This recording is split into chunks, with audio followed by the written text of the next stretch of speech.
Esta es la tarde en el continente americano. Cuando anochece en Europa y amanece en Asia, así cae la tarde en el continente americano y transcurre la noche y el amanecer en el resto del mundo. La tarde. Hola, bienvenidos a La Tarde de NTN 24, el canal de las Américas. Soy Idania Chirinos. Un placer, como siempre, acompañarles cada tarde. 18.000 venezolanos murieron a manos de la FAES en situaciones de presunta resistencia a la autoridad. Esto entre el 2016 y el 2019.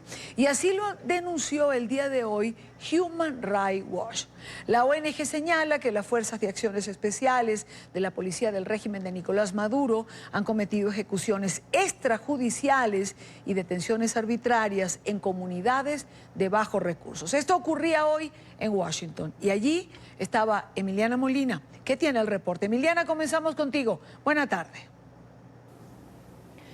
Hola, ¿qué tal? Muy buenas tardes. Pues en el nuevo informe de Human Rights Watch, estos aseguran que funcionarios del gobierno en disputa, Nicolás Maduro, han cometido ejecuciones extrajudiciales y que no se trata de casos puntuales.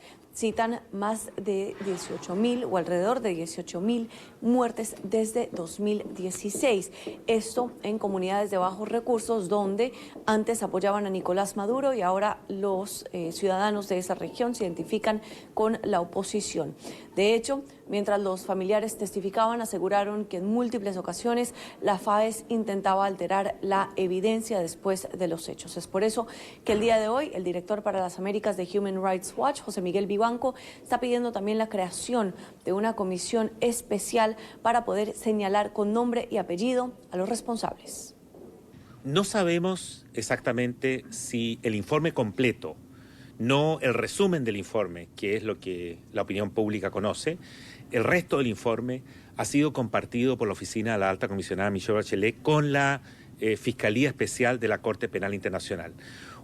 Precisamente uno de los resultados que tendría el crear una comisión especial de expertos cuyo mandato sea el identificar a los responsables por las violaciones a derechos humanos.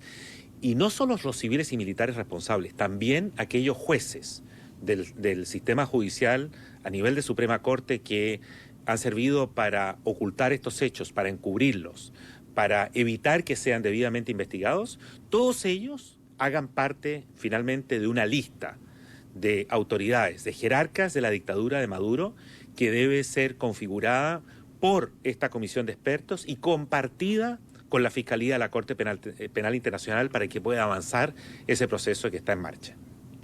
La creación de esta comisión es una de las resoluciones en el informe que presentó la alta comisionada Michelle Bachelet. Esto simplemente ayudaría a que una vez se presente este informe con nombres y apellidos de aquellas personas implicadas en estos crímenes y las violaciones de derechos humanos, pues la Corte Penal Internacional pueda utilizar esto como evidencia. Esta es toda la información que tenemos desde Washington. Emiliana Molina para NTN 24. Gracias, Emiliana, gracias por la información.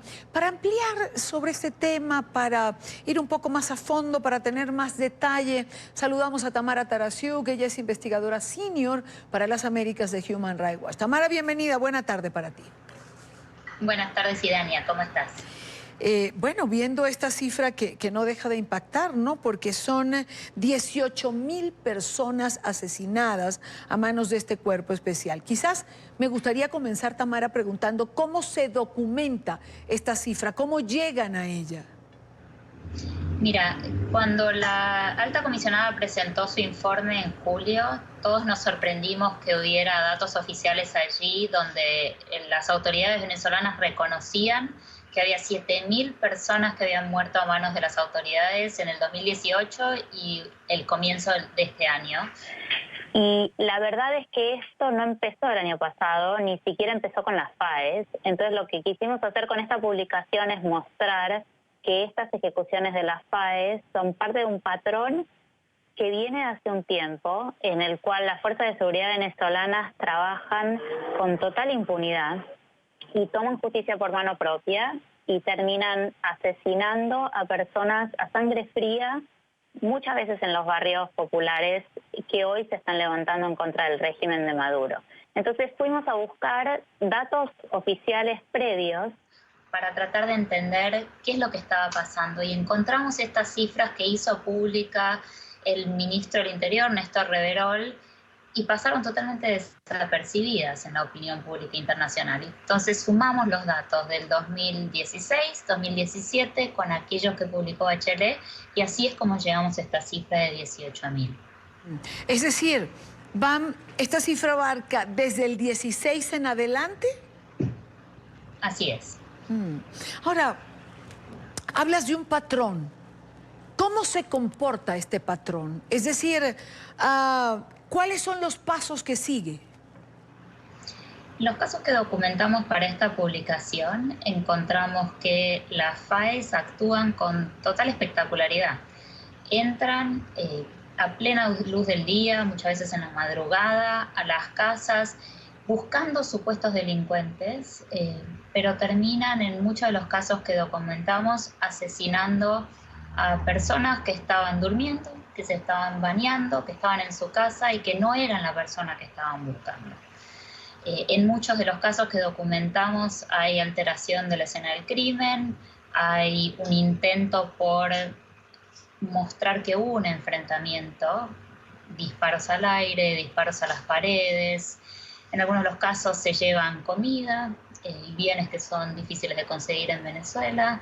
En muchos de los casos llevan a las personas que asesinaron a los hospitales donde llegan muertos.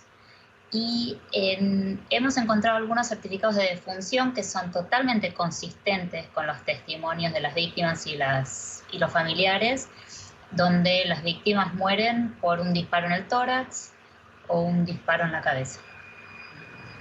¿A qué atribuyen los cuerpos de seguridad, el FAES y otros, estas muertes?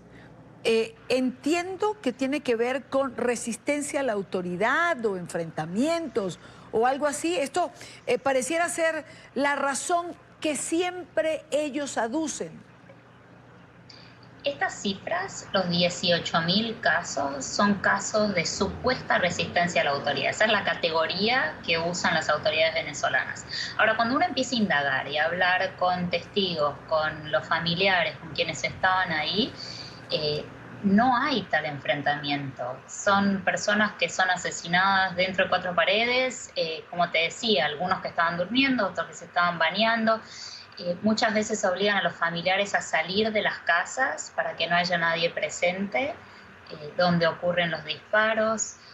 Entonces no estamos ante un enfrentamiento, sino todo lo contrario. Estas son ejecuciones a sangre fría. Tamara, ¿por qué se producen estas ejecuciones a sangre fría? Es decir, ¿cuáles son las razones de fondo? ¿Manejan ustedes algunas hipótesis? Hay distintos tipos de casos. Algunos casos tienen una connotación política. Hay ejecuciones que ocurrieron en barrios en enero de este año, inmediatamente después de protestas a favor de Guaidó. Y hay otros que tienen que ver con una política brutal de supuesto control de la criminalidad, cuando en realidad en Venezuela los tribunales no existen para investigar, y son estas agencias, estos agentes de las FAES que creen que pueden hacer justicia y realmente entran a los barrios a buscar a supuestos delincuentes, según dicen, sin ningún tipo de evidencia, y los matan. Este tipo de funcionarios, como los que conforman este grupo especial, el FAES, que ejecutan a sangre fría. Yo he tenido la oportunidad de leer parte de los casos que se documentan y que también aparecían en el informe de Michelle Bachelet. Yo quisiera preguntarte, ¿son recuperables? Es decir, ¿qué se hace con esta gente? ¿Cuál es el camino que hay que seguir con ellos? Alguien que ejecuta a sangre fría, ¿qué castigo puede haber? Es que ese es un punto central, Idania. Hoy no hay ningún castigo en Venezuela, absolutamente ninguno, porque la justicia no investiga estos casos y la cadena de mando va directo hacia Nicolás Maduro. Las FAES dependen de la Policía Nacional Bolivariana, la Policía Nacional Bolivariana del Ministerio del Interior, y el ministro del Interior reporta a Nicolás Maduro. ¿Y qué hizo Nicolás Maduro unos días después del informe de Bachelet? Salió en televisión a aplaudir a las FAES. Entonces, eso es lo que vemos como respuesta, y por eso es tan importante impulsar que exista algún tipo de rendición de cuentas a nivel internacional, como mencionaban en la introducción de esta sección. La creación de una comisión de expertos independientes que ahora se está discutiendo en Ginebra es indispensable para eso, porque si las víctimas quieren justicia, no la van a encontrar en Venezuela. Claro, claro. ¿Esta comisión quién tendría que nombrarla? ¿La alta comisionada?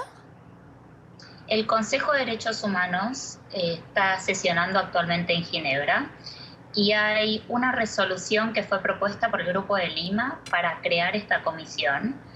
Esta resolución se está discutiendo en estos días y se somete a votación a fines de la semana que viene. Al final de estas sesiones del Consejo, la votan los Estados miembros del Consejo y la votación tiene que darse el jueves o viernes de la semana que viene.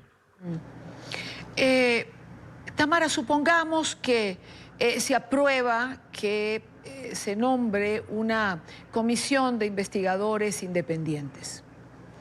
¿De qué manera tendrían que trabajar? Es decir, el régimen en Venezuela ha impedido visitas de este tipo. Jamás se ha logrado, desde el año 2000 hasta ahora, nunca se ha logrado en Venezuela nombrar una comisión de la verdad independiente que sea capaz de investigar los asesinatos desde Puente Llaguno hasta ahora.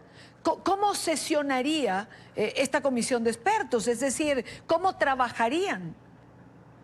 Lo ideal sería que tuvieran acceso al país, pero como tú bien dices, eso es extremadamente improbable. Pero la realidad es que este tipo de comisiones se han creado solo para los casos más extremos, incluyendo casos como Myanmar o Corea del Norte, donde tampoco los dejaron entrar. Sí. Y aún así produjeron unos informes durísimos con evidencia contundente. Y hoy una de las consecuencias más evidentes para todos los que no estamos en Venezuela hoy es que hay un éxodo masivo de venezolanos. Una de las consecuencias de la crisis es esa. Y eso significa que hay millones de venezolanos que tienen testimonios e información para brindarle a esta comisión, aun si los comisionados no pueden pisar el suelo venezolano. Claro, muchos son perseguidos políticos, otros lograron liberarse de cárceles, otros fueron torturados y además hay diferentes organismos, ustedes mismos han tenido la oportunidad de conversar con varios. Se nombra la comisión, se produce una investigación independiente, se logran recabar pruebas contundentes. ¿Cuáles son las consecuencias para el régimen? La consecuencia más inmediata es que esta es evidencia que puede contribuir a la investigación de la Corte Penal Internacional, que hoy es un examen preliminar, están recabando información, nosotros ya compartimos con ellos esta publicación, y la evidencia que recabe esta comisión de investigación son puntos de partida para que la Corte Penal pueda seguir investigando, juntando evidencia sobre las atrocidades que se cometen en Venezuela, y es este tribunal el que tiene la facultad de investigar penalmente y sancionar a individuos responsables de los crímenes más graves que están ocurriendo en Venezuela. A ratos, cuando tenemos la oportunidad de conversar y de tocar estos temas, hay quienes nos están viendo y se preguntan, siendo todo tan evidente, habiendo casos tan contundentes que ya se han documentado, ¿por qué todo el proceso que tiene que ver con derechos humanos y con la Corte Penal es tan lento, Tamara? Es lento, es definitivamente lento, pero estamos avanzando muchísimo. Y Dania, piensa cuál era la situación a nivel internacional hace 2 años. Era todavía una situación en la cual había gente que creía que la situación no era tan grave. Hoy hay más de 50 naciones a nivel global que no reconocen al gobierno de Nicolás Maduro, que cuestionan las violaciones de derechos humanos. Están avanzando estos mecanismos a nivel internacional que antes se veían lejísimos. Entonces el avance es lento pero constante. Es decir, a ver, ¿cómo lo decimos?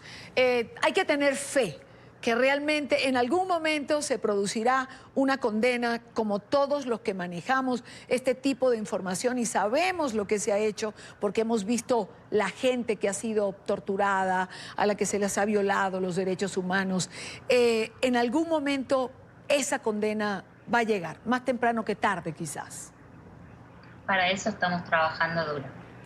Tamara, como siempre, un gusto tenerte. Gracias por ampliarnos la información en relación a este informe que se ha presentado el día de hoy. Gracias a ti. Muy buena tarde. Son las 5:17 minutos, hora costa este en los Estados Unidos. Revisamos otras noticias que hacen parte de la agenda informativa de este día. Es noticia argentina, donde las autoridades de Buenos Aires evitaron una tragedia previo a un partido de fútbol entre dos equipos locales. En un operativo policial fueron incautadas armas de distinto calibre, entre las que se encontraban una metralleta y 4 pistolas de calibre 22 y 380 o 380, además de elementos cortopunzantes, celulares e indumentaria deportiva del Club Chacarita, que era uno de los clubes locales.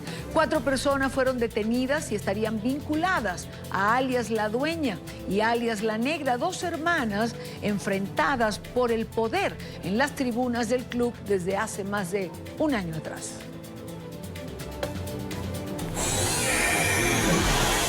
Es noticia el expresidente del Perú, Alberto Fujimori, quien denunció que su hija Keiko viene siendo objeto de maltrato.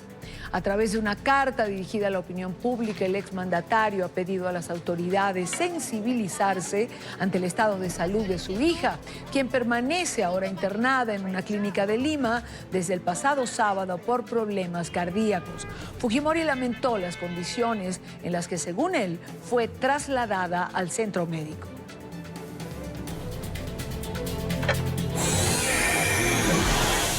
Es noticia la Asamblea Nacional del Ecuador, que aprobó reformas para regular la producción de cannabis para el uso terapéutico. Permitirá la elaboración, comercialización, distribución, uso y consumo de marihuana para fines medicinales. El actual Código Penal, aprobado en el 2014, no permitía el uso del cannabis con estos propósitos y sancionaba con 3 años de cárcel a quien sembraba o cosechaba plantas para la producción de estupefacientes con fines de comercialización. A esta hora nos acompaña José Trinidad Larrieta. Él es titular de la investigación del caso Iguala de la Comisión Nacional de los Derechos Humanos. Señor Larrieta, buena tarde, bienvenido. Hola, muy buenas tardes, Keila. Un gusto estar en su programa. Gracias. Keila es nuestra productora y Dania Chirinos le habla en este momento. No se preocupe, por favor, no se preocupe. A 5 años... pidiendo nuevas líneas de investigación, pidiendo nueva información, ¿cómo lo interpretamos, señor Larrieta? Es decir, nada de lo que se ha hecho hasta ahora ha conducido a una respuesta cierta de lo que ocurrió. Bueno, yo lo que diría es que hay vasta información. Hay pruebas suficientes, nos parece, en la Comisión Nacional de los Derechos Humanos, en el expediente, para demostrar las responsabilidades de quienes participaron en los hechos. Pero ha habido un grave problema, y es que no se han hecho los ofrecimientos de pruebas pertinentes, las argumentaciones y los razonamientos respecto de cada una de esas pruebas, que le pueda demostrar al juez, por parte de la Fiscalía Federal, que las cosas ocurrieron de tal o cual manera. El problema es que, teniendo las pruebas en el expediente, no han sido llevadas ante los tribunales. El problema es que a veces ni siquiera en la Fiscalía están claros de cuáles son las pruebas que tienen. En la recomendación que hizo la Comisión Nacional de los Derechos Humanos, hay varias pruebas que no han sido llevadas a los tribunales. Ahí yo puedo señalar en particular de estos famosos chats de las intervenciones de comunicaciones privadas de la DEA entre miembros de la organización criminal de Guerreros Unidos responsables de estos hechos, en esa comunicación que tienen desde Chicago y México. En esas intervenciones, en esos chats, hay elementos suficientes para determinar la responsabilidad de varias personas. La cuestión es que al juez no le han dicho que uno de los interlocutores que está en esos chats es, por ejemplo, uno de los inculpados importantes, como es Gildardo López Astudillo, que fue absuelto hace 3 semanas, y que además en la CNDH hicimos en la recomendación señalamientos muy puntuales referente a su participación derivada de esos chats, pero también a vincular esa prueba técnica con otras evidencias que tenemos que sin lugar a dudas demuestran la participación de esta persona, ¿no? Lo propio ocurre con un par de pruebas, por ejemplo, testimoniales, que son pruebas que no son tildadas como el resto de las demás declaraciones de los inculpados del caso Iguala de que habían sido obtenidas por violando sus derechos. Hay 2 pruebas en donde hay un amplio respeto a sus derechos. Fueron declaraciones de 2 personas que rindieron su declaración en presencia de su abogado, en presencia de quienes integraban el grupo interdisciplinario de expertos independientes, entre ellos, por ejemplo, Ángela Buitrago, también colombiana, que está participando ahora de nueva cuenta en la Comisión de la Verdad. Ella estuvo presente junto con otros de sus compañeros en esas declaraciones, y también estuvo presente los representantes de los padres aquí en México, de tal suerte que lo que ellos están virtiendo, estos 2 personajes que también participan en los hechos, que son Bernabé Sotelo Salinas y que es Cruz Sotelo Salinas, lo que están ellos narrando son de manera espontánea las cosas, es decir, no están viciados de ninguna manera, y lo que ellos están declarando casa muy bien, adminiculado muy bien con otras evidencias, nos dan la pauta para saber qué es lo que ocurrió en aquella noche y para determinar, desde luego, responsabilidades de muchos de los que están ahora siendo absueltos de esta resolución de la que se hablaba hace ratito ahorita en el predio, de la resolución que determina la liberación de 24 personas, porque en esas declaraciones se describe cómo fue el traslado que hicieron de los normalistas de la comandancia de policía en Iguala hacia Loma de Coyotes, y se los entregaron a los sicarios de Guerreros Unidos. De tal suerte que toda esta serie de pruebas, y que he puesto solamente como ejemplo, están en el expediente de la CNDH, pero desafortunadamente esta recomendación no ha sido leída, no ha sido entendida y menos ha sido atendida. Si se tomaran el tiempo para cumplir con esta recomendación, encontrarían elementos suficientes para llevarlos ante los tribunales, para poder demostrar la responsabilidad en que han incurrido los perpetradores. Con eso se estarían evitando algunas libertades que indeseablemente se han dado, con eso se estaría propiciando que se pudieran detener de nueva cuenta, reaprender de nueva cuenta a quienes han sido liberados indebidamente. Ese es el espectro de las pruebas que existen en el expediente y que la CNDH los ha puesto a disposición ya desde hace un año casi, desde que se emitió la recomendación a la Fiscalía Federal. Claro, señor Larrieta, pero si las pruebas están en el expediente, si son tan contundentes como usted señala, pues evidentemente lo que no se cumple es la cadena que deben de seguir esas pruebas para que llegue a donde tienen que llegar. Habrá alguien que no las quiere leer, habrá alguien que simplemente las pierde en el camino, pero están allí. ¿Falta voluntad política?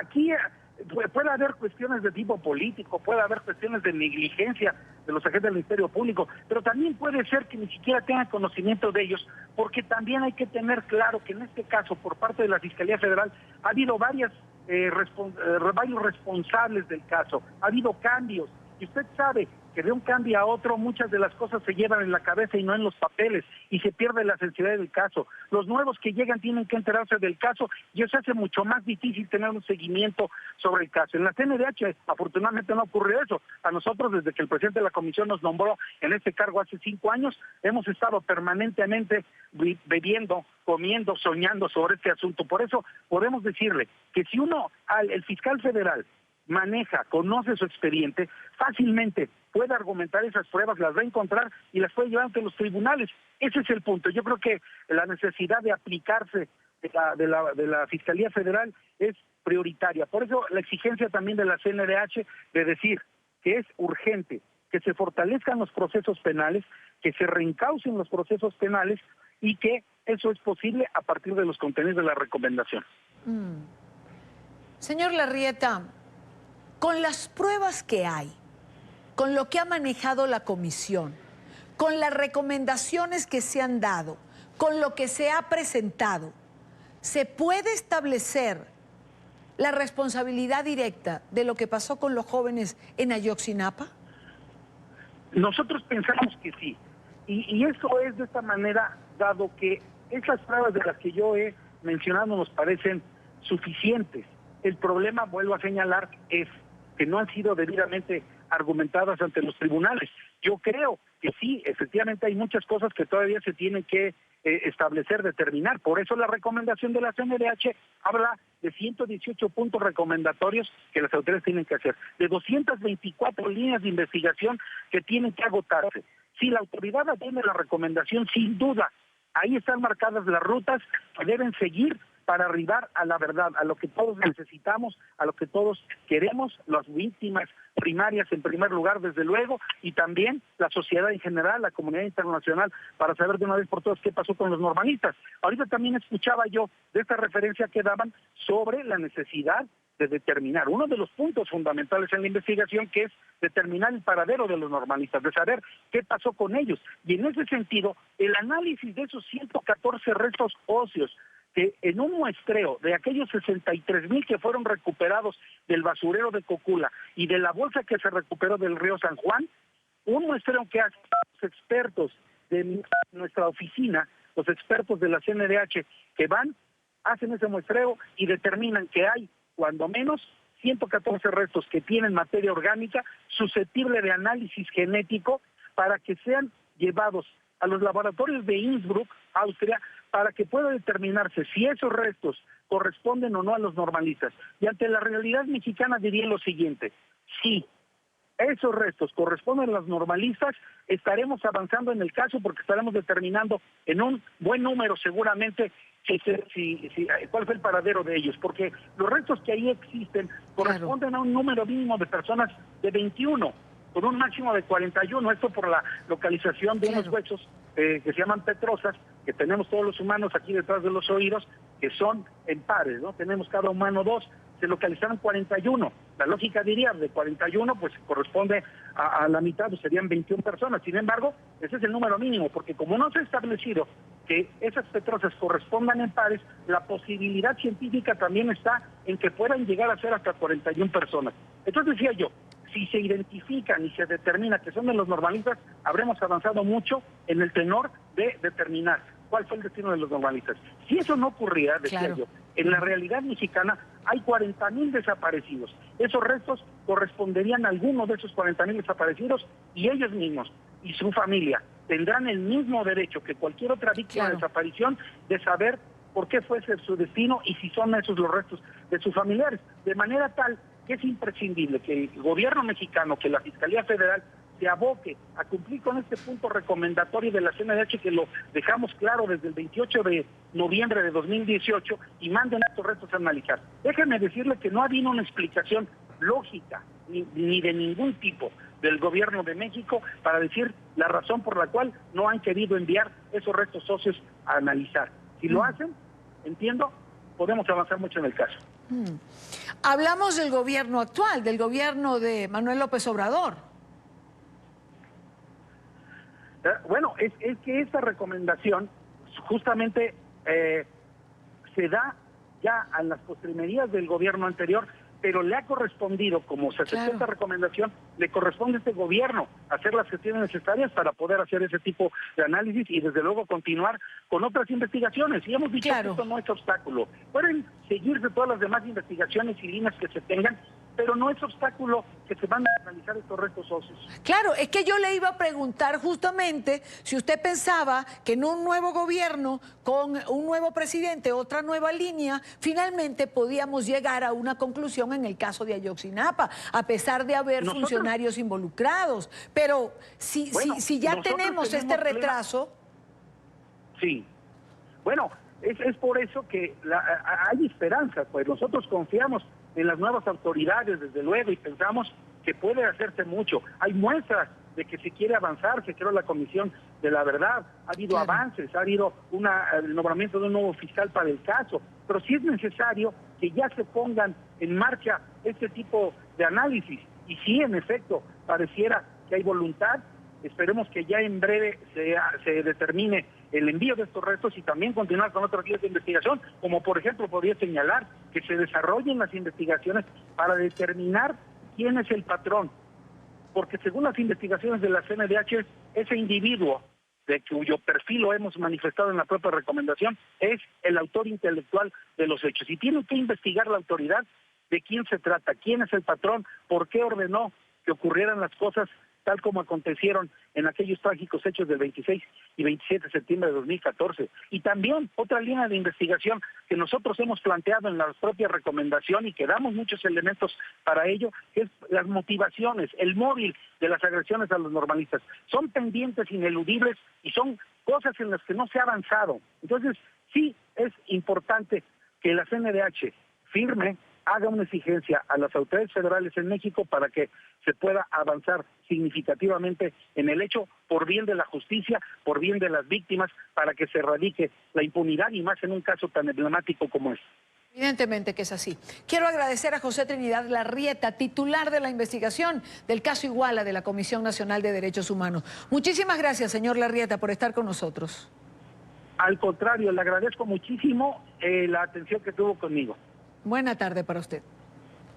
Hasta luego. 5 años después, el caso de Ayotzinapa sigue dando de qué hablar. Yo quisiera quedarme con alguna de las aseveraciones del señor Larrieta al señalar que las pruebas que se tienen y que ha encontrado la Comisión de Derechos Humanos darían para establecer responsabilidades directas sobre este caso.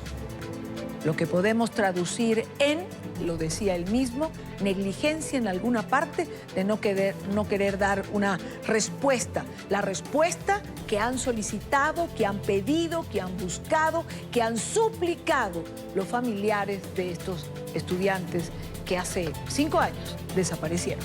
Con esto nos vamos a la primera pausa en la tarde. Recuerden seguir nuestras cuentas en Twitter, se las dejo en pantalla, las cuentas del canal siempre tienen información en tiempo real. Lo que está ocurriendo, usted lo encuentra allí. En mi cuenta personal leo sus comentarios. Continuamos con más en la tarde de hoy. Robert C. O'Brien reemplazará a John Bolton como asesor de Seguridad Nacional de los Estados Unidos. El anuncio fue hecho en horas de la mañana por el propio presidente Donald Trump a través de su cuenta en Twitter. El nuevo funcionario de la Casa Blanca será el cuarto en ocupar ese cargo durante la administración del presidente Trump. Luego de la abrupta salida de John Bolton como asesor de Seguridad Nacional de la Casa Blanca, el presidente Donald Trump dio a conocer el nombre de su sustituto. Me complace anunciar que nombraré a Robert C. O'Brien, que actualmente es el exitoso enviado especial presidencial para asuntos de rehenes en el Departamento del Estado, como nuestro nuevo asesor de Seguridad Nacional. He trabajado arduamente con Robert, hará un gran trabajo. El alto funcionario estadounidense tiene una larga historia en los círculos de política exterior republicana y es experto en negociaciones con rehenes. Ya se había desempeñado bajo el gobierno de George W. Bush como enviado ante las Naciones Unidas y bajo la administración de Barack Obama en el Departamento de Estado. Durante el último año trabajó bajo las órdenes del actual secretario de Estado, Mike Pompeo. Uno de los asuntos más relevantes que tendrá que asumir es la política exterior sobre el régimen de Nicolás Maduro en Venezuela.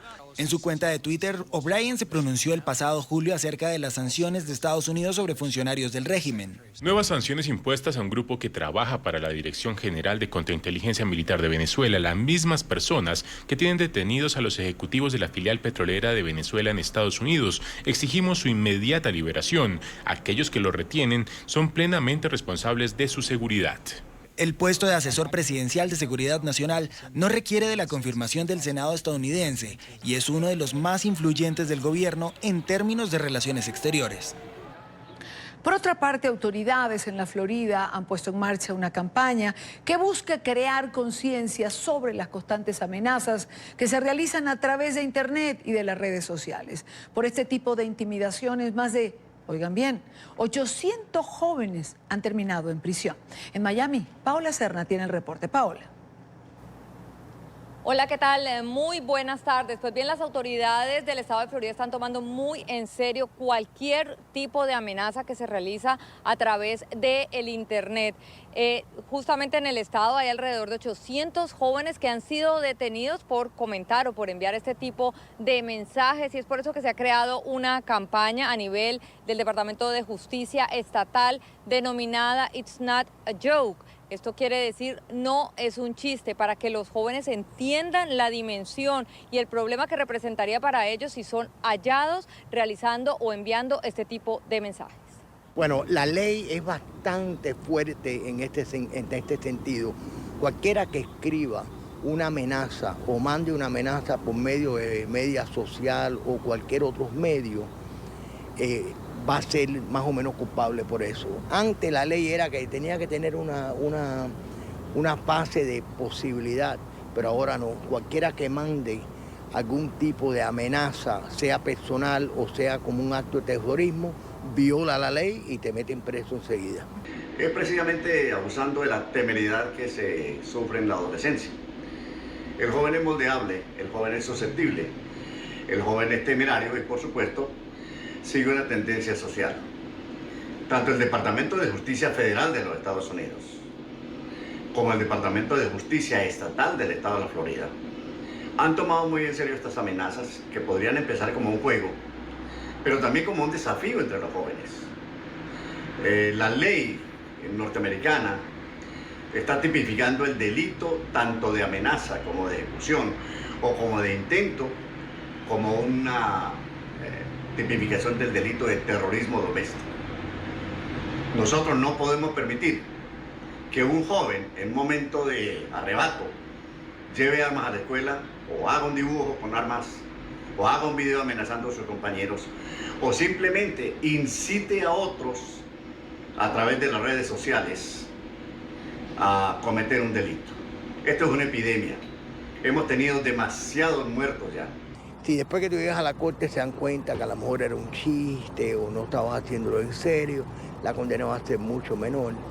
A lo mejor unas clases, una probatoria larga, especialmente a personas que son jóvenes. Si hay problemas mentales, trato mental. Si es una amenaza que es una amenaza seria, con posibilidades, entonces puede ser una sentencia de prisión hasta 15 años. Las autoridades también han pedido a los jóvenes que sean víctimas de bullying y también a las escuelas que reporten cualquier tipo de actividad o de amenaza sospechosa, que denuncien ante las autoridades. También se ha creado a nivel estatal una aplicación denominada 45 Florida, por medio de la cual las personas pueden ingresar estas denuncias con información anónima. Es por ahora la información desde Miami. Paola Serna, continúen con más desde nuestros estudios centrales. Muy buenas tardes. Y en Nueva York, el secretario general de la ONU descartó hoy que se vaya a reunir con el presidente interino de Venezuela, Juan Guaidó, en el contexto de la próxima Asamblea General del organismo internacional. En rueda de prensa, el jefe de Naciones Unidas anunció de igual manera el envío de investigadores para esclarecer los ataques en Arabia Saudí del pasado fin de semana. El reporte, la información, la tiene Alejandro Rincón en Nueva York. Hola, nos conectamos con ustedes esta tarde desde la sede general de Naciones Unidas, en donde ya avanza el periodo número 74 de su Asamblea General. Un evento en el marco del cual ha tenido lugar este miércoles un encuentro con el secretario general Antonio Guterres, en donde él respondió de los medios de comunicación preguntas sobre distintos asuntos de interés para la comunidad internacional. Entre ellos, uno que interesa directamente a el continente americano, la crisis política en Venezuela, que está detrás de la principal amenaza a la paz y seguridad en esta región del planeta. Consultado por periodistas, Antonio Guterres hizo referencia a los fallidos intentos de diálogo entre ambas partes del conflicto en Venezuela, y adicionalmente hizo referencia a un tema específico que generaba cierta expectativa para la próxima semana, cuando inicia el debate general. No va a haber reunión directa entre Antonio Guterres y el presidente interino de Venezuela, Juan Guaidó. En relación con las negociaciones entre gobierno y oposición, no creo que por el momento este sea el escenario más probable. Creo que el escenario más probable es, de acuerdo con lo que se pasó, el escenario organizado por Noruega, que está interrumpido, como se sabe, pero que espero pueda relanzarse. Pero naturalmente voy a aprovechar esta cumbre para hablar sobre todo con Venezuela y Colombia, porque me parece también muy importante evitar que haya una escalada de conflicto en la región. El secretario general de Naciones Unidas también habló de otro de los temas que genera mayor ansiedad o preocupación en la comunidad internacional, la tensión en Oriente Medio, en particular en Arabia Saudita, y allí informó, de hecho entregó una importante noticia, y es que en las últimas horas ha enviado un grupo de integrantes o de oficiales de la ONU hacia esa región del mundo con el objetivo de analizar y participar de las investigaciones alrededor de estos preocupantes incidentes que han hecho elevar las tensiones alrededor de esta región. A continuación, más de las declaraciones sobre la perspectiva entregada por el jefe de la ONU a propósito de esta causa. De acuerdo con la resolución 2231 del Consejo de Seguridad, al respecto, los expertos de la ONU del Departamento de Relaciones Políticas ya se han ido de Arabia Saudita y obviamente estarán haciendo su trabajo de acuerdo con el mandato que les ha dado el Consejo. Yo fuertemente condeno estos ataques. Creo que estos ataques son una escalada en el Golfo y creo que debemos definitivamente detener este tipo de escalada. Otro importante mensaje entregó hoy el secretario general a pocos días del inicio del debate general de la Asamblea de Naciones Unidas. Habló a los líderes del mundo sobre sus planes para mitigar el calentamiento global. Les dijo, no vengan aquí a Nueva York con discursos elegantes o bonitos. Por el contrario, traigan ya estrategias y planes concretos para avanzar en esta causa. Es todo lo que tenemos para ustedes por ahora. Continúen con más en la tarde. Gracias, Alejandro. Gracias por la información. Y ya para cerrar esta parte del programa, alerta en México. La tormenta tropical Lorena se va a estacionar frente a los estados de Michoacán y Guerrero, según reportó el Servicio Meteorológico Nacional. El fenómeno va a provocar lluvias torrenciales, ráfagas de viento mayores a 60 kilómetros por hora y oleaje de 1 a 3 metros. Las autoridades prevén que la tormenta avance por el sureste del país, mientras piden a los ciudadanos atender las recomendaciones para evitar lesionados o víctimas mortales. A tomar las precauciones necesarias. Tiempo de una nueva pausa en la tarde.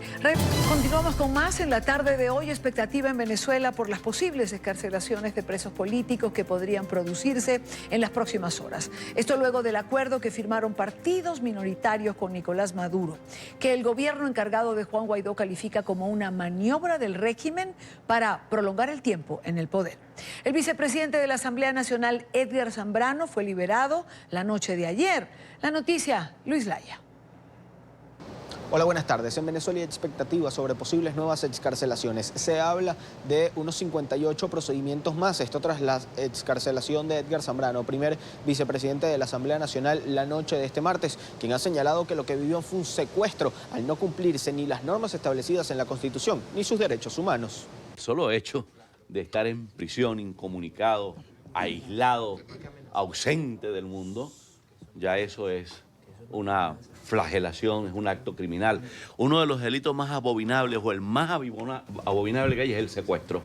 Edgar Zambrano rechaza lo que vivió, 132 días secuestrado por el régimen, así calificó el tiempo que pasó en la cárcel, a pesar de que tras su excarcelación indicó tener información de 58 procedimientos más, aún estos no se han realizado. ¿Hay expectativa en Venezuela? Ojalá, porque esos muchachos también fueron injustamente sometidos a una prisión, a un secuestro, y hemos dicho que el secuestro es el delito más abominable que existe en la humanidad. Desde la Comisión de Política Interior de la Asamblea Nacional también informa que tienen conocimiento extraoficial de estas excarcelaciones, sin embargo no tienen nombres. Los 4 acompañantes que andaban con el diputado Zambrano pudieran estar siendo liberados en el día de hoy. Estos muchachos que su único delito fue sencillamente preservar por no saber quién les estaba emboscando en ese momento.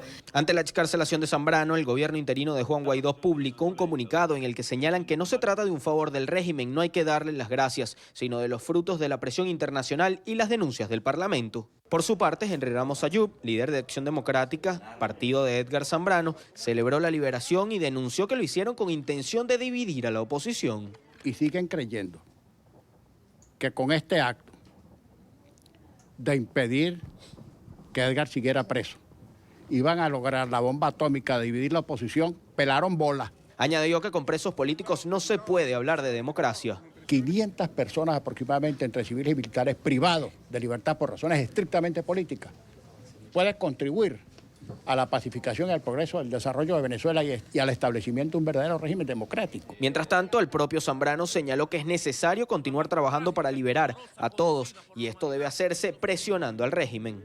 Tiene que acudir a quienes tienen las llaves de la prisión, a quienes tienen el mecanismo para poder liberar a un prisionero. También ha hecho un llamado a quienes firmaron el pacto con el régimen de Nicolás Maduro a que hagan valer los mecanismos como por ejemplo el de Oslo. Ha señalado que cualquier negociación con el régimen debe pasar por el gobierno legítimo para que tenga validez también en materia internacional. Desde Caracas, Venezuela, para la tarde de NTN 24, Luis Alejandro Laya. Gracias a Luis Alejandro por la información. Son las 6:02 en Caracas. En esta parte del programa quiero saludar a Alfredo Romero, director, presidente de la ONG Foro Penal y quien actualiza permanentemente la organización, el número de presos políticos y quienes desde el Foro Penal han dado apoyo jurídico a muchos de los presos que aún permanecen en la cárcel. Alfredo, buena tarde para ti. Bueno, muchas gracias por la comunicación y un saludo a todos los que nos escuchan y nos ven. Alfredo, ¿por qué de alguna manera se sigue aceptando, aunque Ramos Ayub hablaba precisamente de los presos políticos, que se libere un número reducido de estos? Siempre es bienvenida la libertad de quien sea, pero cuando vemos un número tan pequeño, bueno, hasta ahora Edgar Zambrano, se habla de 40, 50 más. Pensamos en los más de 400 venezolanos que finalmente están tras las rejas. Bueno, como tú bien lo señalas, ha sido ya una, digamos, táctica conocida del régimen venezolano de liberar a un grupo, o de excarcelar más bien, que ese es un tema que también hay que discutir, de excarcelar más no liberar a un grupo de presos políticos a los efectos de enseñar al mundo, y ese es el beneficio, ese es el objetivo, que se están haciendo gestos de respeto a los derechos humanos y de alguna manera cumplir parcialmente o hacer ver que se está cumpliendo con las recomendaciones que se hacen de organismos internacionales. En la situación actual, donde se está planteando de alguna manera, aunque todavía no ha ocurrido, la excarcelación de algunas personas, porque solo ocurrió el día de ayer la excarcelación del diputado Edgar Zambrano, lo que evidentemente se trata de hacer es de aprovechar o de capitalizar lo que ya era un compromiso con la Organización de Naciones Unidas, concretamente con la alta comisionada de Derechos Humanos, Michelle Bachelet, que es la excarcelación de algunos presos políticos. Lo que se va a tratar de hacer es lo que siempre se ha hecho, y eso es bueno estar alerta. Se va a hacer todo un show, una maniobra, vamos a llamarla así, ante las cámaras de televisión, donde van a acudir una serie de personas, presos políticos, se va a conversar con ellos y a decir que se está trabajando en un tema de reconciliación, paz y de respeto a los derechos humanos, y cuando eso se enseña ante la prensa y aparece en las páginas de los periódicos y en los medios de comunicación, se hace ver como que, bueno, ya se ha logrado una excarcelación importante de un grupo de presos políticos, pero ¿cuál es el verdadero problema? Lo que siempre ha ocurrido. Dos básicamente problemas. Uno, que cuando se libera un grupo que regularmente es pequeño, supongamos que sean 40 personas, eso representaría el 10% menos del 10% de los 477 presos políticos que todavía se mantienen. Entonces el primer problema es que quedan rezagados, digamos así, olvidados, trancados, un grupo de presos políticos que tienen la misma circunstancias de detención injusta y política que los que fueron excarcelados. Y un segundo punto es que sigue engrasándose la puerta giratoria, que es que mientras excarcelan a algunas personas, siguen encarcelando personas, y podemos hablar, si quieres, de algunos ejemplos recientes. Ahora, Alfredo, esto nos dices era un compromiso previo con Michelle Bachelet. Sin embargo, nada había sucedido, o poco, si se quiere. ¿Qué se pretende evitar? Es decir, ¿qué hay detrás? ¿El trabajo de alguna comisión que ya esté instaurada o que se pueda nombrar? Sí, bueno, hay dos cosas importantes. Cuando yo digo que es un compromiso con la alta comisionada, no es algo que yo lo sé porque, digamos, es algo oculto, ¿no? En la actualización del informe de la alta comisionada de Derechos Humanos, Michelle Bachelet, reciente, del 9 de septiembre, si no me equivoco, allí se refiere ella que hay unas 27 presos políticos que de alguna manera prioritarios que deben ser, y que se ha conversado con el gobierno, que deben ser liberados. Eso a nosotros nos choca un poco porque no puede hablarse de prioridades en cuanto a los presos políticos. Todos son prioritarios, y cuando se habla de libertad es la libertad de todos.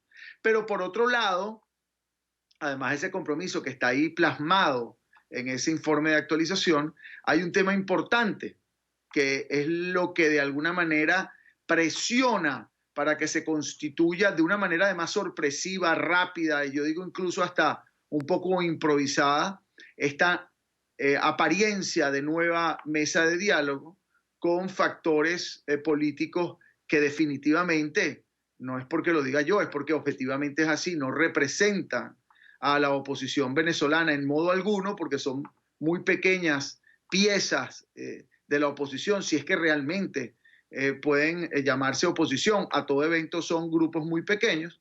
Pero, por el otro lado, ¿por qué se hace eso tan rápido y tan improvisado y de alguna manera tan poco creíble, ¿no? Porque en la semana que viene se discute, y es muy probable que esta discusión llegue a un buen resultado, lo que es la creación de una comisión de investigación en la Organización de Naciones Unidas, comisión de investigación que hemos venido requiriendo las organizaciones de derechos humanos, tanto nacionales como internacionales, sí. Una comisión de investigación constituida por unos expertos, probablemente 3, para lograr investigar y que se lleven a cabo definición de situaciones en relación con las violaciones a los derechos humanos en Venezuela, donde entra, entre otras cosas, la persecución política, donde entra la prisión con fines políticos sistemática, donde entrarían casos de torturas, donde entrarían casos de asesinatos o de ejecuciones extrajudiciales por parte de las Fuerzas de Acciones Especiales, es decir, sí. Toda esta serie de situaciones que el informe de Bachelet ha señalado. Entonces, al tú crear esta apariencia o este supuesto apariencia de gesto de respeto a los derechos humanos y ante el mundo entero presentarte como que estás reduciendo o cumpliendo con las recomendaciones de Bachelet, lo que estás probablemente intentando es aplazar esa discusión de esa comisión de investigación para que no se lleve a cabo. Ahora bien, lo que sabemos es que hay muchos países, yo diría ya casi la mayoría de los países que están de acuerdo con crear esta comisión de investigación, y ese es el punto más importante aquí a considerar, y ese sería, si te digo lo que yo pienso, es la causa de acelerar esta supuesta mesa de diálogo chucuta, digamos, un poco una mesa bastante coja o bastante endeble, para ver si se logra crear esa percepción de reducción, de represión por parte del gobierno. De hecho, Tamara Tarasiuk en la primera parte del programa nos hablaba de esta comisión que ha exigido también nombrar, por ejemplo, Human Rights Watch en la mañana de hoy. Ahora, eso es lo que está detrás según tu percepción. ¿tú crees que esa nube que intenta crearse pueda impedir o hacer algún peso para que no se nombre esta comisión investigadora? Bueno, nosotros es lo que queremos evitar. Yo creo que la comisión de investigación conviene a la verdad, conviene a la justicia, conviene a las víctimas, que son en definitiva los débiles de este asunto.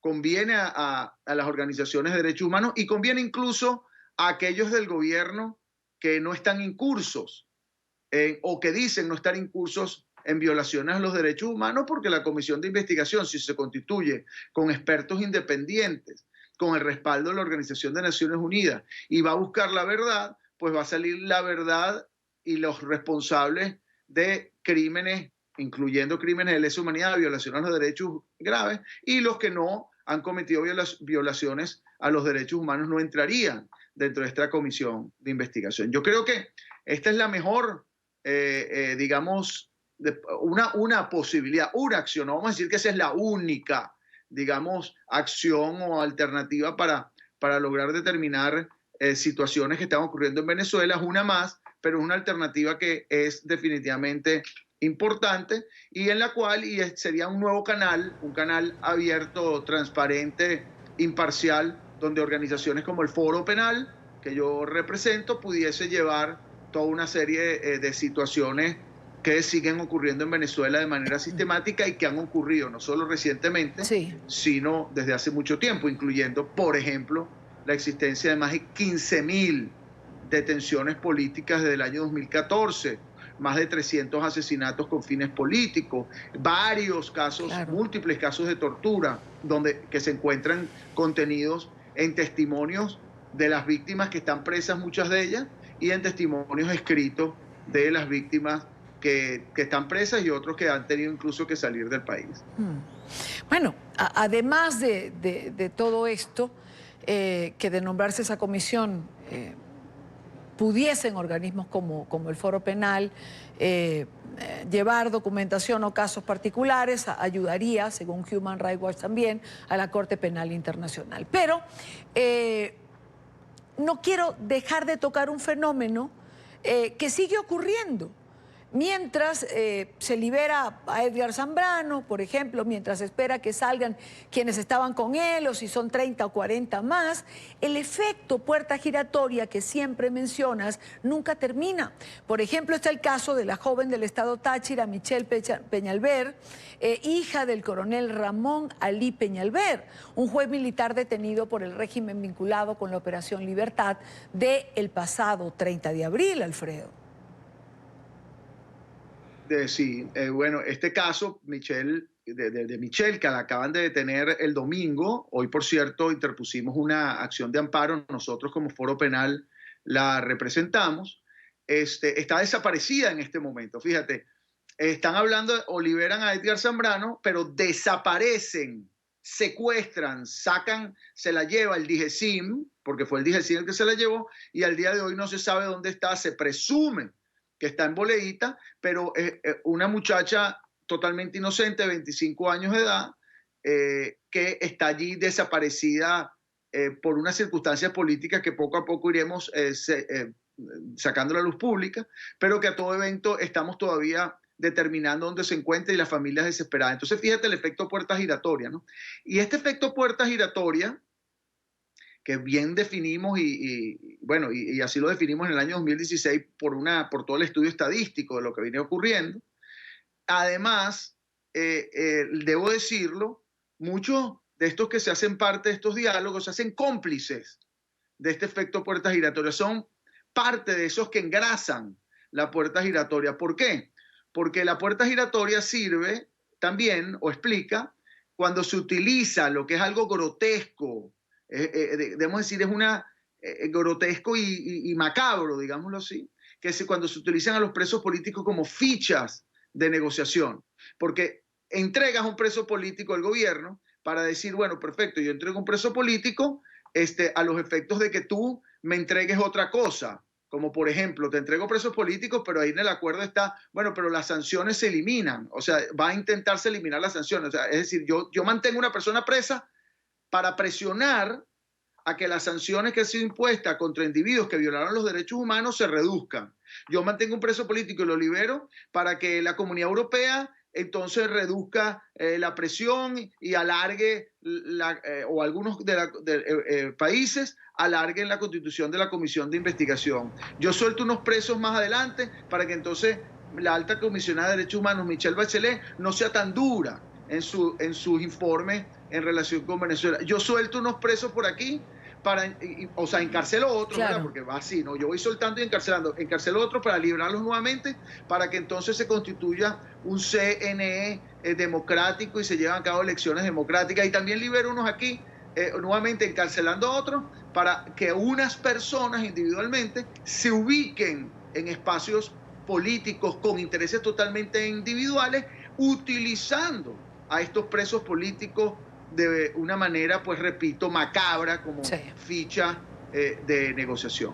Exactamente, monedas de cambio, así se usan o son usados los presos políticos en circunstancias como esta. Alfredo, gracias por acompañarnos como siempre en NTN 24. Muchas gracias a ti, Dania, y muchos saludos a todos los que nos escuchan en toda Latinoamérica. Gracias por estar siempre.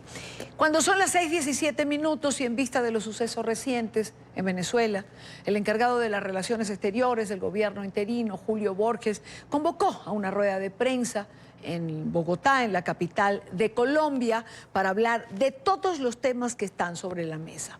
Y en esta parte del programa es nuestro invitado y lo quiero saludar y agradecer por estar aquí. Julio Borges, canciller del gobierno interino de Venezuela. Buena tarde. Muchas gracias. No, gracias por estar. Canciller, ¿por qué ahora y no antes? Los funcionarios del gobierno interino han comenzado a hablar de la mesa de negociación que se había instalado en Barbados. Bueno, es que, Idania, la decisión de la delegación del presidente Guaidó y del Parlamento, dentro de los compromisos que hicieron con los mediadores, que son los miembros del Reino de Noruega, era construir una posición y que esa posición, hasta que no se cerrara, fuera privada, precisamente para protegerla.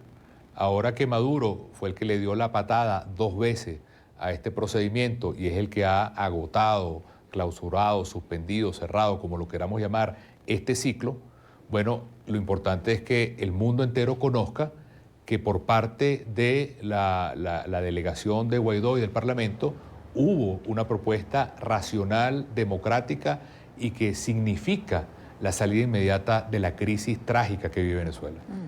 Se ha dicho precisamente desde quienes representaron al gobierno interino en esta mesa que el régimen de Maduro nunca asistió de buena fe a estas conversaciones. Quiero repetirle una pregunta que le hacía a uno de los negociadores. ¿Alguna vez se pensó que este encuentro tendría resultados? Yo hablo en términos personales. Mi posición siempre fue, y lo hice público desde el principio, que no iba a llegar a ningún lado. Y creo que la oportunidad en la que se hizo y la forma no fue la más adecuada.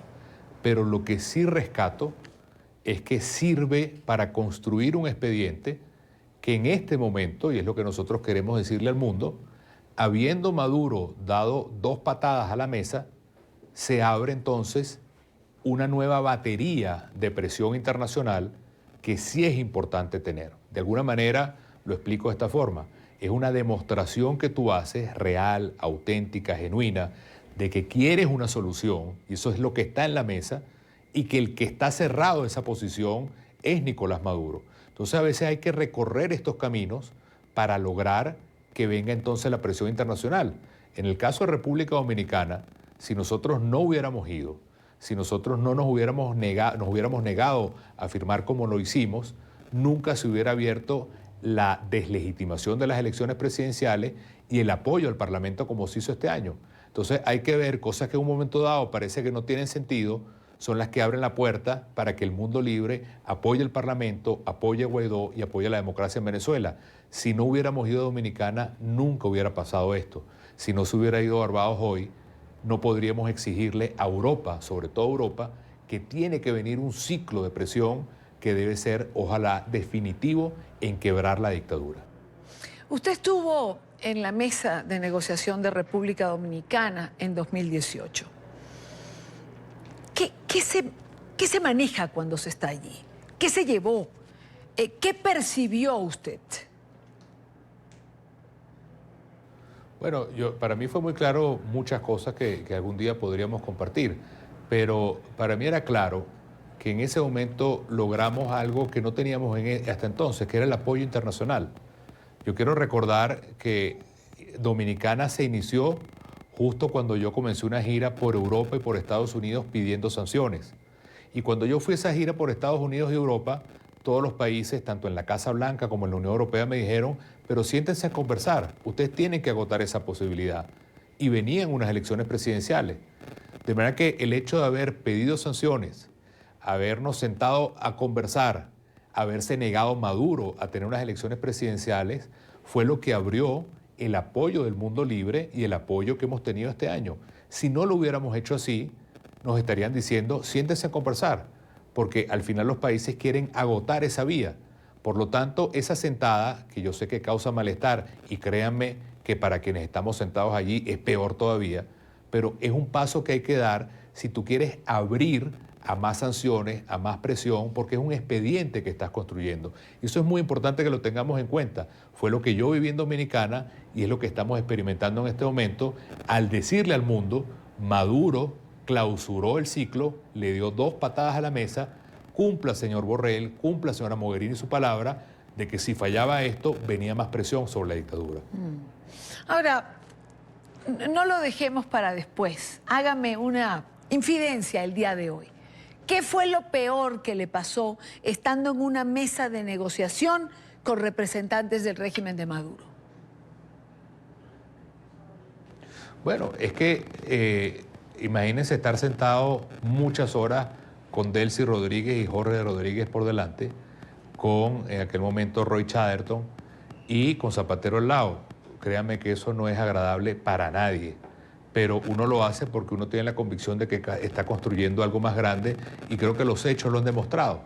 Pero lo peor es sentir cómo hay un grupo muy minúsculo de personas que se creen dueña de Venezuela, dueña de los venezolanos, dueña de los derechos, y que en nombre de esa actitud totalmente soberbia amenazan, constriñen y están en un proceso permanentemente de sembrar miedo, como lo hicieron con la delegación actual que está negociando en Noruega, que muchos de ellos fueron perseguidos hace pocos meses, y como lo hicieron con la nuestra en el caso dominicano.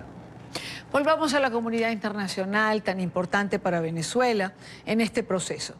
El pacto, el acuerdo de convivencia, como se llamó, que se firmó con un mínimo sector opositor, ¿no puede confundir a los aliados de la oposición? Bueno, te digo algo, Dania, con mucha sinceridad. Yo fui el primero que me quedé sorprendido positivamente como una respuesta tan rápida y tan certera de la Unión Europea y después de los Estados Unidos, diciéndole a Maduro, Maduro, ese truco no nos los vamos a comer. Aquí la negociación posible es solo con la Asamblea Nacional, con el Parlamento, con el presidente Guaidó y quienes representan al pueblo, que son los parlamentarios. Es decir, pretender que un grupo que quizás representa menos de 8 diputados en menos de 24 horas logró un gran acuerdo nacional, afortunadamente el mundo libre no se lo traga. El próximo lunes habrá una reunión del Grupo de Lima y por supuesto habrá también una posición muy clara sobre esto y te confieso, al principio uno dice, bueno, ¿cómo irá el mundo a entender esto? Se confundirán, no saben quién es quién muchas veces, pero no, nítidamente y en pocas horas, Unión Europea, Estados Unidos y una reunión que tuvimos hoy por videoconferencia del Grupo de Lima, claramente todo el mundo sabe que estos son los trucos de un mago viejo, frustrado y decadente, que es Nicolás Maduro.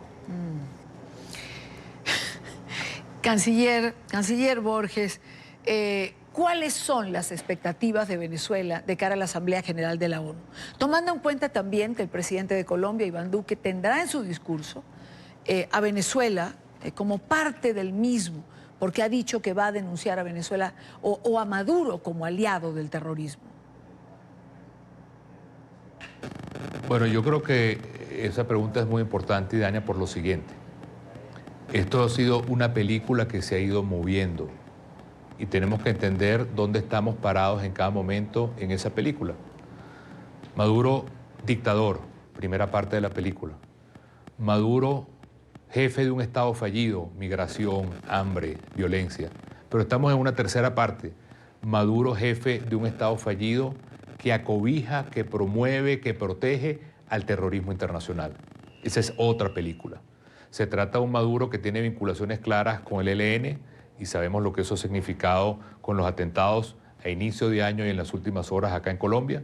Sabemos la relación de Maduro con los grupos narcoterroristas que venían de la FARC. Sabemos lo que ha sufrido Colombia con disidentes de la FARC en los últimos tiempos.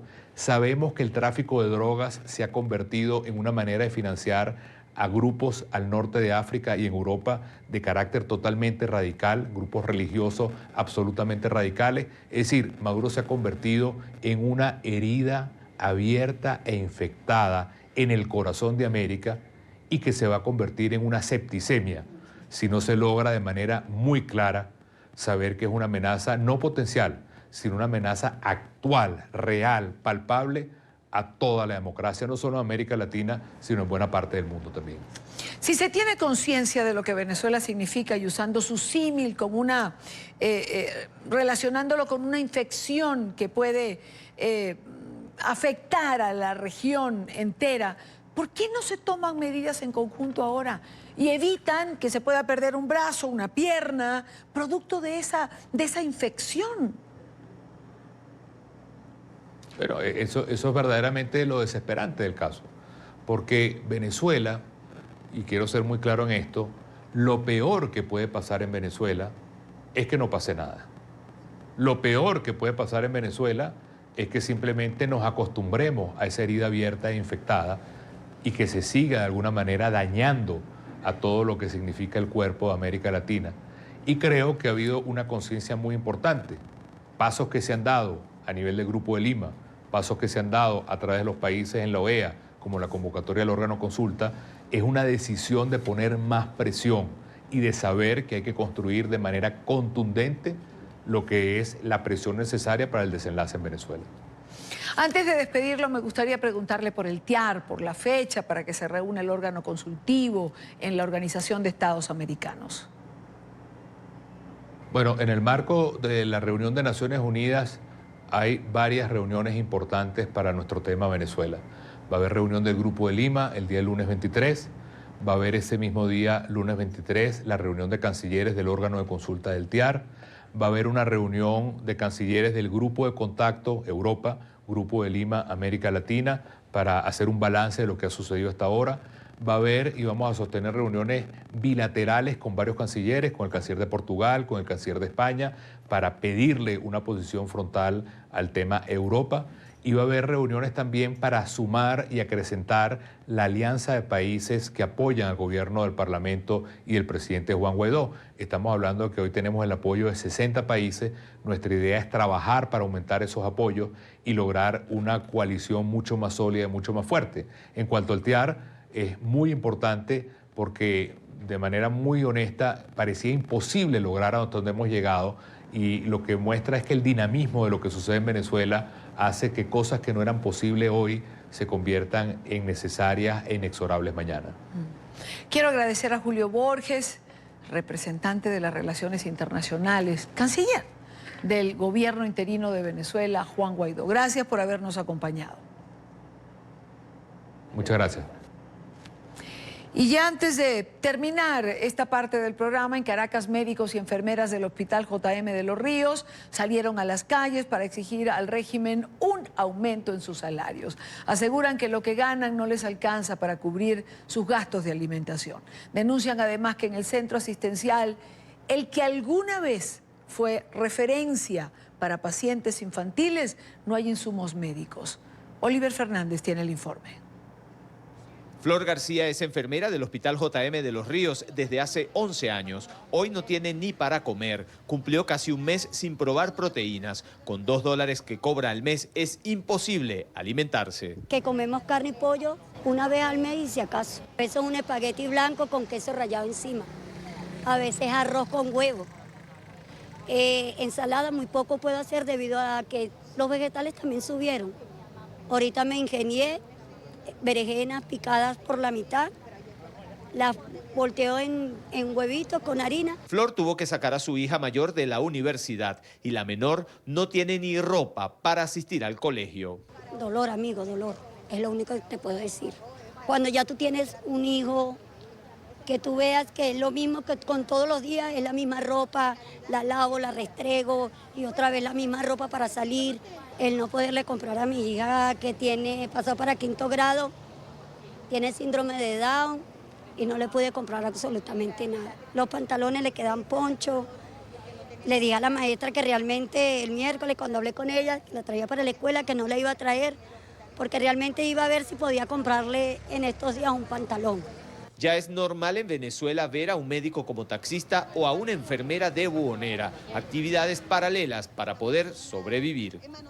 Por ejemplo, hay enfermeras que pusieron cuidados de niños en su casa, hay enfermeras que cuidan pacientes particulares, hay enfermeras que están siendo buhoneras, hay enfermeras que hacen gelatinas para el cabello. El salario mínimo tiene que estar clavado a una cesta básica, que la cesta básica está ya por los alrededores de los 3 millones de bolívares y el sueldo básico es de 40.000 bolívares, que no alcanza ni siquiera para un medio cartón de huevo. Ya no están pidiendo en este momento un salario para tener algún tipo de prebenda, mejora, no, un salario para vivir, para poder comer, inclusive para poder trasladarse, por eso es que estamos acá. La comunidad debe entender que aquí no se trata de obtener un lucro o un beneficio mayor al que obtiene la mayoría de la población venezolana, se trata de vivir, de comer, de darle algo de comer a sus hijos. Desde el Parlamento venezolano responsabilizan al régimen de Maduro. Están conscientes del drama de los profesionales que hoy solo se dedican a sobrevivir. Desde que este régimen comenzó a mostrar su careta de que es totalmente inhumano, que no le interesa que este país salga adelante, que hayan proyectos de nación, todos los profesionales se han dedicado no solamente a la economía informal, se han dedicado también a subsistir. Una vez más, los profesionales de los distintos ámbitos se están organizando para tomar las calles. Aseguran que no es momento de rendirse, sino por el contrario, luchar para buscar un mejor país. En la información que manejamos desde Caracas, continúen con más de la tarde de NTN 24. Gracias a Oliver Fernández. Rápidamente vamos a la pausa, no sin antes invitarlos, como cada tarde, a suscribirse a nuestro canal en YouTube. Tienen la dirección en pantalla, todo nuestro contenido multimedia, entrevistas, reportajes y la señal en vivo de NTN 24. Hacemos una pausa y regresamos. Han pasado 13 días desde que la Comisión Internacional contra la Impunidad de Guatemala cesó en sus funciones. Recordemos que el 3 de septiembre, por orden del presidente Jimmy Morales, la CICIG cesó 12 años de trabajo en investigaciones contra la corrupción. A menos de una semana de su salida, la comisión presentó un reporte en el que describe una corrupción enquistada dentro del sistema y advierte de la captura y cooptación del Estado por parte de grupos de poder que buscan perpetuar el status quo y la impunidad en el país. Quiero saludar en nuestros estudios a Iván Velázquez, ex jefe de la Comisión Internacional contra la Impunidad en Guatemala y quien tuvo que salir del país hace ya un tiempo atrás. Señor Velázquez, gracias por acompañarnos. Muchas gracias. No, interesante. Tengo muchos temas que plantear. Yo comenzaría preguntando, la misión de la ONU en Guatemala llevó a juicio a 3 expresidentes y a cientos de empresarios, funcionarios, jueces, civiles acusados de corrupción por presentar de alguna manera general el trabajo de esta comisión. Y contrario a lo que uno esperaría, reconocimiento, reforzamiento de su labor, se le despide, se le cierran las puertas en el país. Y quiero comenzar preguntándole, al final, ¿la corrupción gana la batalla? Ha ganado en este momento con la salida de la comisión, pero yo creo que se ha venido formando una conciencia ciudadana muy fuerte que ha permitido avances y esperamos que de manera más consolidada pueda la ciudadanía guatemalteca luchar ahora sin el apoyo de la comisión, pero con mayor conciencia contra la corrupción. Y se ha visto, los resultados electorales últimos, por ejemplo, mostraron un retroceso de las fuerzas políticas que han venido apoyando lo que en Guatemala denominan el pacto de corruptos y un avance e inclusive incursión de nuevas fuerzas políticas que respaldaron la lucha contra la corrupción. De manera que yo digo que esto es algo transitorio y que los pueblos siempre tienden al progreso. A veces esto es más lento, a veces es más rápido, pero creo que la derrota no es definitiva. Usted participó en la presentación del último informe de la comisión, que hizo un resumen quizás de la actuación en todos estos años. ¿Qué rescataría de él? Bueno, el informe es realmente muy amplio. En el informe de cierre de labores, un aspecto importante es mostrar cómo se realizaron aportes ciertos efectivos de contribución a la Fiscalía General. En general, en la metodología de investigación y en herramientas tecnológicas, la constitución de una dirección de análisis criminal que es fundamental en cualquier fiscalía, sobre todo cuando se pretende combatir estructuras criminales, de actividades que se desarrollaron en investigación, así como lo que mencionó al inicio, la cantidad y naturaleza de las personas que fueron vinculadas a investigaciones, el aporte que hizo la CICIG en reformas legales necesarias para dotar al país de mejores herramientas desde el punto de vista jurídico en la lucha contra la corrupción, la manera como se desarrolló una figura importante en todos los sistemas de investigación penal, que es el del colaborador eficaz, naturalmente con todos los cuidados que se deben tener en esa materia. Las interceptaciones, los métodos especiales de investigación con gran aporte de la comisión, es decir, hay una gran cantidad de aportes que se hicieron al país que fueron reseñados en este informe. Yo quiero referirme a uno en particular, y es a los cuerpos ilegales de seguridad que actúan como organismos establecidos para influir en la vida política del país. Eso me llamó la atención. ¿Quiénes lo conforman? ¿Hubo alguna manera de cuantificarlos? ¿Cómo actúan? Bueno, esto tiene que ver con otro informe, no de cierre, sino que se presentó unos días antes, al que se hizo mención ahora precisamente de la captura del Estado, un informe que se denomina precisamente Guatemala, un Estado capturado, sí, en el que se hace el análisis de esos cuerpos ilegales y aparatos clandestinos de seguridad y de qué manera capturaron al Estado, porque es tanto en el Ejecutivo como en el Legislativo o en el organismo judicial.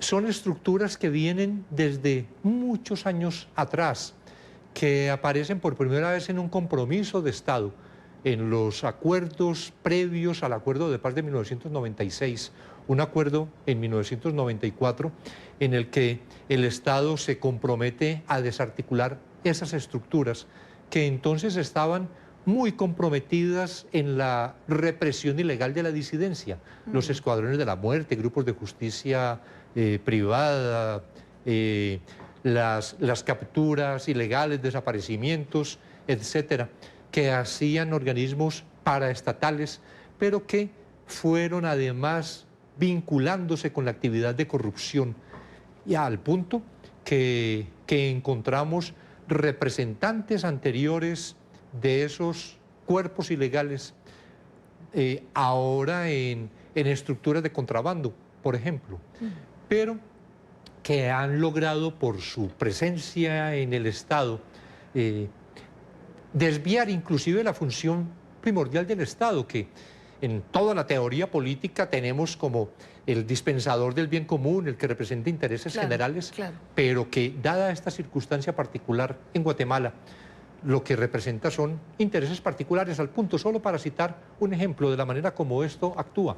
Una empresa le aporta a la vicepresidenta maletas semanales de dinero en efectivo, con los que la vicepresidenta anterior, Roxana Valdetti, que se encuentra presa y ya condenada, sí, en uno de los procesos, le pagaba a los congresistas Y se logró, por ejemplo, para que hicieran lo que el Ejecutivo considerara. Claro. Y se logró, por ejemplo, la expedición de una ley que beneficiaba directamente a esa empresa que suministraba el dinero a la vicepresidenta. ¿De qué manera el órgano legislativo está también capturado por esos intereses particulares? Ahora, señor Velázquez, Jimmy Morales llega prometiendo una lucha contra la corrupción. ¿Qué le pasó al presidente Morales? Es decir, ¿por qué llega al punto de sentir que había una amenaza contra la seguridad por parte de la actuación de la CICIG y la suya? Bueno, la amenaza a la seguridad nacional es una excusa que inventaron en el 2018. No la tenía presente él en el 2017 cuando me declaró persona no grata y que por decisión de la Corte de Constitucionalidad entonces pude permanecer en el país, pero sí el 3 de septiembre del 2018 con una resolución del Consejo Nacional de Seguridad declarándome peligro para la seguridad nacional. Pero ¿qué es lo que está detrás de eso? La pretensión de impunidad. Yo creo que todo lo que ocurrió, inclusive el no prorrogar la comisión, está en torno a la pretensión de impunidad.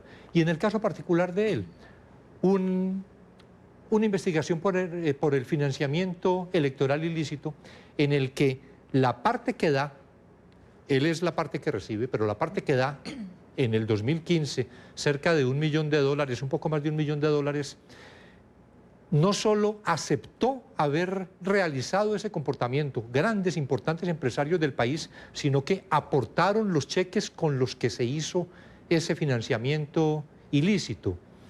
Entonces, naturalmente que él, amenazado en su seguridad jurídica, porque la investigación está y va avanzando respecto de los empresarios, pues encontró también aliados entre esos empresarios, congresistas,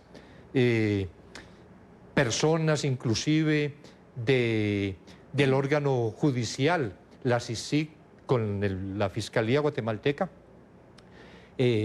investigó y se encuentran vinculados a proceso, uno detenido, la otra en libertad, 2 magistrados de la Corte Suprema de Justicia.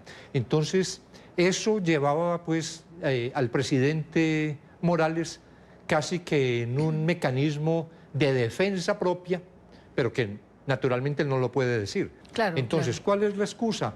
Esto es un peligro para la seguridad nacional.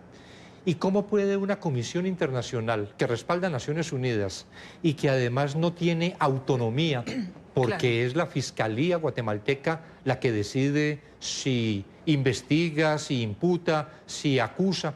¿Cómo puede una comisión de esta ser peligro para la seguridad nacional? Cuando además trabajaba con la Policía Nacional Civil, con la Fiscalía guatemalteca, con las instituciones de Guatemala. Pero así finalmente fue como lo resolvió. El tiempo en televisión es implacable. Le hago una última pregunta. Señor Velázquez, mientras unos cierran la puerta a la lucha contra la corrupción, otros la abren. Nayib Bukele ha nombrado una comisión, ha tenido conversaciones con él en El Salvador. Sí, he conversado con Nayib Bukele y con el vicepresidente Ulloa, que está encargado por el presidente Bukele de liderar este mecanismo, esperamos similar a la CICIG, que justamente se denomina CICIES. Ya hubo un contacto del gobierno, el presidente Bukele le escribió al secretario general pidiendo la conformación de una comisión para generar el acuerdo requerido para su establecimiento. El vicepresidente Ulloa la semana pasada estuvo reunido con el secretario general, es decir, eso avanza y yo creo que va a ser una buena herramienta también para El Salvador. ¿No hay que decaer en la lucha contra la corrupción? ¿Siempre hay que seguir? Hay que persistir, siempre mantener el entusiasmo, la esperanza, la convicción. Señor Velázquez, gracias por haber estado con nosotros. Iván Velázquez, el jefe de la Comisión Internacional contra la Impunidad, la CICIG, en Guatemala. Rápidamente al corte, ya venimos. Vamos al final de la tarde de hoy. Gracias por habernos acompañado.